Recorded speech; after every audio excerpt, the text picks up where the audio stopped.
In 1593, Christopher Marlowe wrote one of the jewels of the Elizabethan theatre. Edward was physically tall and muscular, but his similarity to his father ended there. He had no interest in being a warlord. His father had taken him on campaign, but the prince travelled with a pet lion and a troupe of Genoese fiddlers. Edward I had tried to change his character by assigning him a charismatic squire who was good at tournaments. This had backfired spectacularly. Edward and Piers Gaveston had fallen in love. Gaveston was banished, but obviously he was now coming back. Gaveston was an elegant, charming, artistic man who loved showing off his power over Edward and could still easily beat more macho men in tournaments. This was a recipe for a short life. Before his coronation, Edward married Isabella, the sister of the King of France. Then Gaveston was seen as wearing Isabella's wedding jewelry. At the coronation, he showed up carrying the crown, wearing royal purple and pearls. Some of the barons wanted to kill him on the spot. Eventually, of course, they did kill him, here at Blacklow Hill in Warwickshire, having chased the king and Piers round the country. And then Robert Bruce, renegade King of Scotland, set about completing his War of Independence. He captured Edinburgh and besieged the last English stronghold, Stirling. In 1314, Edward II set out to relieve the city.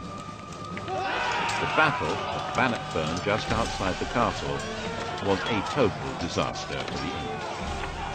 Edward's troubles were made worse by the fact that the climate, which had been benign for about 100 years, took a dramatic and long-term turn for the worse in 1315.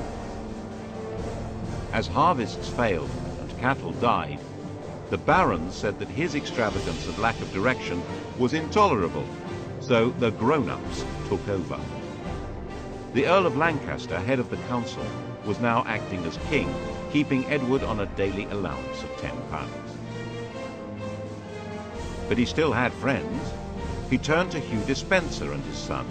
Despenser was the only nobleman who had supported Gaveston. Eventually, they managed to help him break free of the power of Leicester and the other great nobles.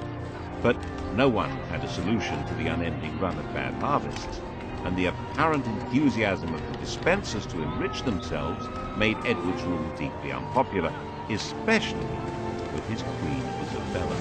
In 1325, she got away to France and refused to come home unless the Despensers were thrown out. Worse, she'd fallen passionately in love with an ally of Leicester's who was hiding out in France, Roger Mortimer. Isabella and Mortimer gathered an army and invaded England in September 1326. As homophobia turned into mob rule, Isabella and Mortimer were joyously welcomed to London. In a few months it was all over. The elder Despenser, almost 90 years old, was hanged without being given time to take off his armour. The younger had his genitals cut off. Then he was disemboweled.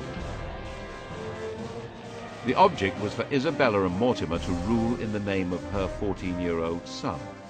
But the boy refused to accept the crown without his father's consent.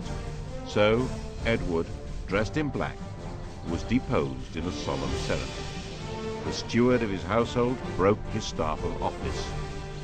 He broke down and cried. He was eventually moved to Berkeley Castle, where he was encouraged to die as soon as possible. He was denied sufficient food and clothing, he was prevented from sleeping, he was crowned with a crown of hay and shaved with ditch water.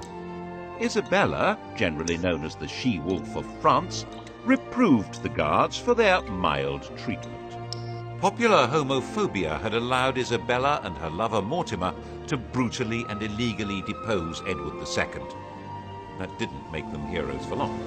Edward III, in whose name they ruled, was their prisoner.